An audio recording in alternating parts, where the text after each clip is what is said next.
آپ نے سنا ہوگا حضور نے سورہ رحمان کے بارے میں فرمایا ہے، سورۃ الرحمن عروس القرآن، یہ سورہ رحمان جو ہے یہ قرآن کی دلہن ہے۔ جیسے دلہن کو آپ خوشنما لباس پہناتے ہیں، آراستہ پیراستہ اس کو گہنے اور اس کو زیور پہناتے ہیں، تو جس طریقے سے سجاتے ہیں آپ دلہن کو، اللہ تعالیٰ نے ایک سورت قرآن مجید میں یہ ایسی رکھی ہے سورہ رحمان کہ اسے خوب سجایا ہے۔ اس میں الفاظ کا در و بست، اس کا اپنا ایک ڈیوائن میوزک ہے۔ وہ تو اللہ تعالیٰ قراء جو ہے خاص طور پر مصر کے قراء، اللہ تعالیٰ ان پر رحمت نازل فرمائے، ان کی خطاؤں سے درگزر کرے۔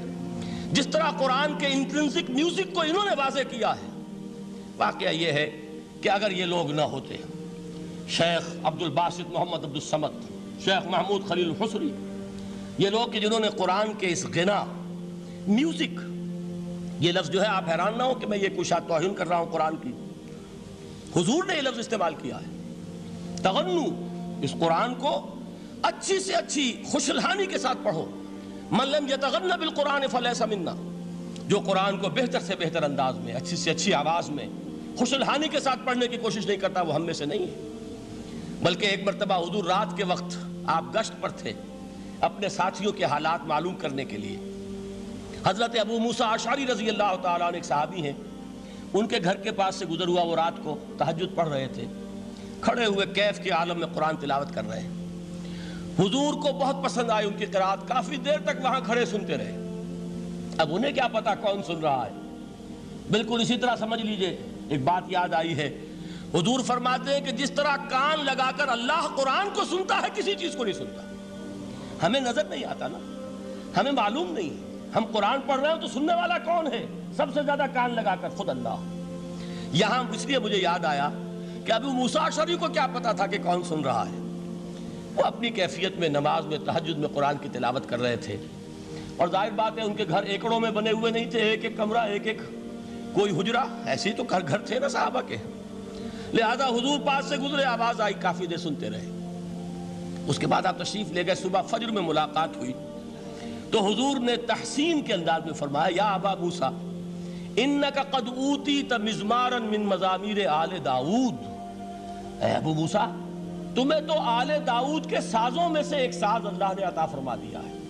جس طرح حضرت داؤد، لہن داؤدی مشہور ہے کہ جب وہ پچھلے پہر رات کو حمد کے ترانے الاپتے تھے، قرآن میں ہے کہ پرندے شامل ہو جاتے تھے ساتھ، اور پہاڑ وجد میں آتے تھے، پہاڑ بھی ان کے ساتھ شریک ہوتے تھے۔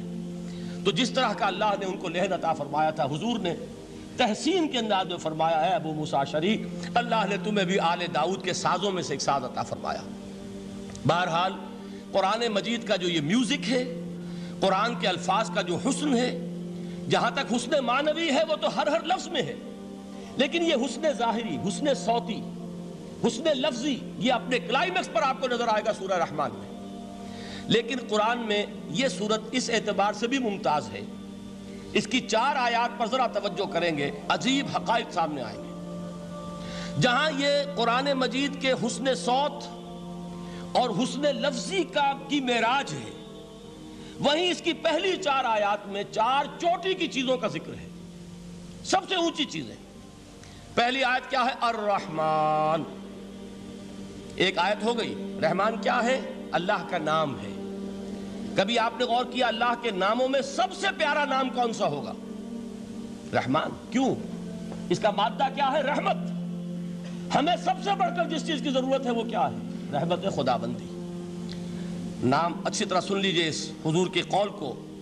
حضور فرماتے کوئی شخص جنت میں مجرد اپنے عمل کی بنیاد پر داخل نہیں ہو سکے گا جب تک کہ رحمت خداوندی دستگیری نہ کرے۔ کسی صحابی نے بڑی ہمت اور جرأت کا ثبوت دیا کہ پوچھ لیا، کیا حضور آپ بھی؟ جب آپ نے فرمایا کوئی شخص داخل نہیں ہو سکتا جنت میں محض اپنے عمل کی بنیاد پر جب تک کہ رحمت خداوندی جو ہے وہ دستگیری نہ فرمائے۔ پوچھا گیا کیا آپ بھی؟ آپ نے فرمایا ہاں میں بھی۔ آپ انداز کیجئے کہ اگر محمد الرسول اللہ بھی رحمت خداوندی کے ضرورت مند ہوں تو تاب دیگراں چہ رسد، ہماری تو سب سے بڑی ضرورت رحمت خداوندی ہے۔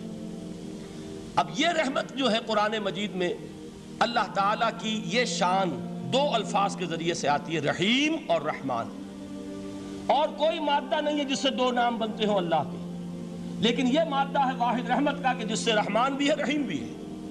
رحیم صفت مشبہ ہے، رحمت دائم ہو جائے گی، مستقل ہوگی تو رحیم کہیں گے، اور رحمان اس میں رحمت کی ہے وہ شان ہے کہ جیسے ٹھاٹھے مارتا ہوا سمندر ہو، ہیجان کی کیفیت، طوفانی کیفیت، رحمت خداوندی کا طوفانی جوش، وہ ہے رحمان۔ آپ تو رہتے اس علاقے میں ہیں، آپ کو معلوم ہے عرب اگر بھوکا مرا جا رہا ہو تو کیا کہے گا؟ انا جوعان۔ پیاسا مرا جا رہا ہو انا عطشان۔ بہت غضبناک ہوگا غضبان، غضبان آصفہ قرآن میں آیا ہے، بہت غضبناک۔ رحمان جس کی رحمت جو ہے جوش میں ہے، ٹھاٹھے مارتے ہوئے سمندر کے مانند۔ تو یہ اللہ تعالیٰ کے ناموں میں سب سے پیارا نام۔ اب آگے چلیے، الرحمن علم القرآن، رحمان نے قرآن سکھایا۔ رحمت خداوندی کا سب سے بڑا مظہر، رحمان کی رحمانیت کا سب سے بڑا مظہر قرآن ہے۔ ان میں جو منطقی ربط ہے اس کو سمجھتے جائیے۔ اچھا آپ یہ سوچئے، جو علم بھی انسان کو حاصل ہوا وہ کس نے دیا؟ اللہ نے۔ سائنس کا علم کس نے دیا؟ اللہ نے۔ علم آدم الاسماء کلہا، وہ علم الاسماء جو حضرت آدم کو دے دیا گیا تھا ازل میں، یہ اسی کا ظہور ہے، یہ اسی کی ایکسفولیشن ہے جو ہو رہی ہے اور ہوتی رہے گی ابھی۔ اور دوسرے علم ہے وہ کس نے دیے؟ اللہ نے دیے۔ لا یحیطون بشیء من علمہ الا بما شاء، مخلوق میں سے کوئی اللہ کے علم میں سے کسی شے کا احاطہ نہیں کر سکتا مگر وہ جتنا اللہ دینا چاہے۔ لیکن یہ کہ تمام علوم میں چوٹی کا علم قرآن۔ نوٹ کرتے جائیے، اب چوٹی کی چیزیں جمع کیجئے۔ اللہ کے ناموں میں چوٹی کا نام رحمان، اللہ نے جو کچھ انسان کو سکھایا اس میں چوٹی کا علم قرآن۔ خلق الانسان، انسان کو پیدا فرمایا۔ سوال یہ کہ حیوانات کو کس نے پیدا فرمایا؟ آسمان کس نے پیدا کیے؟ زمین کس نے پیدا کی؟ فرشتے کس نے پیدا کیے؟ کیا مطلب خلق الانسان؟ اس کی تمام مخلوقات میں اس کا کلائمیکس، اس کی تخلیق کی معراج، اس کے تخلیق کا نقطہ عروج انسان ہے۔ یہ ہے کہ جو مسجود ملائک بنا ہے۔ وَلَقَدْ كَرَّمْنَا بَنِي آدَمَ وَحَمَلْنَاهُمْ فِي الْبَرِّ وَالْبَحْرِ وَرَزَقْنَاهُمْ مِنَ الطَّيِّبَاتِ وَفَضَّلْنَاهُمْ عَلَى كَثِيرٍ مِّمَّنْ خَلَقْنَا تَفْضِيلًا۔ تو تخلیق میں سب سے اونچی تخلیق انسان کی، علموں میں سب سے اونچا علم قرآن کا، اللہ کے ناموں میں سب سے اونچا نام رحمان۔